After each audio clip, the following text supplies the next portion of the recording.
पेडणेचे आमदार प्रवीण आर्लेकर हानी शेजारच्या सिंधुदुर्ग महाराष्ट्र जिल्ह्याचे आमदार निलेश राणे आणि ट्रक चालकांच्या संघटनेच्या वांगड्यांसांगातान एक खास बसक घेतली.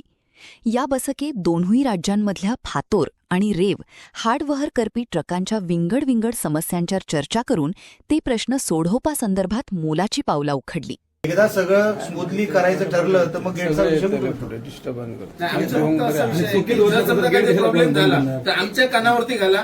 तुमच्या मी आता यांच्याशी डायरेक्ट कॉन्टॅक्ट मध्ये राहतो. मी साहेब आणि आम्ही तिघं कॉन्टॅक्ट मध्ये राहतो. अजिबात प्रॉब्लेम घ्यायला देणार नाही, ना ह्या बाजूला ना त्या बाजूला.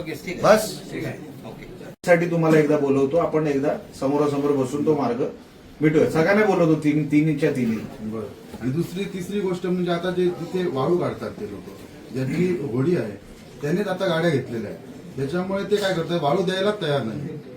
तो एक प्रॉब्लेम आहे. म्हणजे कसं आलं, आपलीच होडी, आपलीच वाळू आणि आपलीच गाडी. मार्केट शेवटी गोव्यातच आहे. म्हणजे माझं असं म्हणणं आहे, सगळ्या दोन्ही बाजूने व्यवस्थित राहिलं तर ते आम्हाला पण माझं तेच म्हणणं आहे की पहिलं तुम्हाला जे मेजर प्रॉब्लेम काय आहे की ही सगळी जी काय पकडापकडी आहे कारण नसताना ती थांबली पाहिजे. हे तुमचं मेजर आहे. रेटचा तुमचा विषय दुसरा आहे. रेटचा विषय सुटला, त्याच संघटनेला आपण हा तिसरा विषय द्यायचा. मग मार्ग तिकडचा मार्ग आहे. दुसरा विषय सुटला तर तिसरा विषय सुटणार. बरोबर. म्हणून मी आता उद्या माझं अधिवेशन आहे, जुलै 10 पर्यंत माझं अधिवेशन आहे. तरी सुद्धा मी या आठवड्यात एक मीटिंग बोलवतो प्रशासनाची, त्यांच्यावर बसतो आणि तुम्हाला मी सांगतो काय घडलं ते. जसं सीएम साहेबांनी तेव्हा सांगितलं होतं तो आम्ही ते डोक्यात धरून चाललोय की ते सगळं व्यवस्थित चाललंय.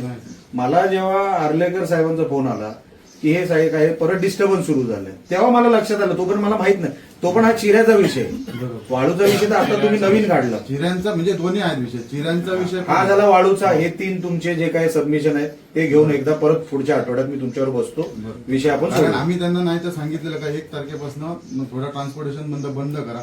कारण काय, जर आपल्या गाड्या चालल्याच नाहीत आणि तिकडनंच गाड्या यायला झाल्या तर मार्केट मी मार्ग काढतो. या आठवड्याभरात तुम्हाला मार्ग काढलेला दिसेल. आपण एकत्र बसायचं आणि फायनल पत्रकार परिषद घ्यायची की असं आमचं ठरलेलं. हो, तुम्हालाही सांगणार. आणि चिऱ्यांचं साहेब, आम्ही चिरे तसंच झालं. आता कसं रेट जर वाढताय तर ते डायरेक्टली 3 रुपयाने वाढणं योग्य नाही. कारण मार्केटमध्ये आता ऑलरेडी डिझेल पण वाढलेलं आहे. डिझेलच्या हिशोबाने आम्ही तयार आहोत बाबा 1 रुपया कुठेतरी पुढे जायचं. पण आम्ही म्हणतो का मार्केट बाहेरचं पण बघायला पाहिजे. आज बोलले आणि उद्या चालू करणं हे शक्य नाही. डायरेक्टली 3 रुपये म्हणजे 6 रुपयाची वाढी होते. 6 रुपयाची वाढ झाली तर मार्केटमध्ये काय एवढे लोक. मी तुम्हाला सांगू, बघा आज आपण याच्या डिबेटसाठी नाही, आपण विषय मिटवायला गेलो. बरोबर.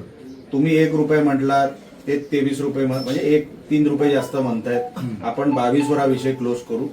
मी तुम्हाला सांगतो, आपल्याला ह्या सगळ्या गोष्टी बघा पुढे आपल्याला एकत्रच काम करायचं आहे ना. नाही पण तेवढं साहेब ते शक्य नाही. काय झालं, भाववाढ अजूनपर्यंत झाली नाही. बघा किती वर्ष झाली नाही, जवळपास 20 वर्षाच्या आसपास काहीतरी झाली नाही साहेब. गेल्या वर्षी आम्ही ज्यावेळी पहिला 18 रुपये रेट होता, गेल्या वर्षी चालू करताना आम्ही आता जीएसटी आला आणि डिझेलचा भाव. म्हणून मी विनंती केली की बघा आपल्याला मधला मार्ग काढायचा. तुम्ही 23 नाही, चला 23 नका करू, विषय आपल्याला वाढवायचा नाही.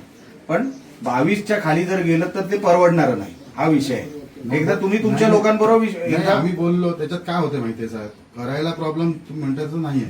आता तिथे काय, जे खंड मालक आहेत त्यांच्या स्वतःच्या गाड्या आहेत, ते मार्केटमध्ये सध्या हे करतायत, प्रॉब्लेम चालू करतायत. कारण ते कमी दरानेच मार्केट चालवतात. त्याच्यामुळे आम्ही त्यांना सांगू. आता त्याच्यात कसं आहे साहेब, आता जो गाडीवाला आहे तो फक्त डिपेंड, गाडी ज्याची चालणार त्यावेळी त्याच्या घरात लोकांचा चाप आम्ही कशा लावायचा लावू, कौटनकर.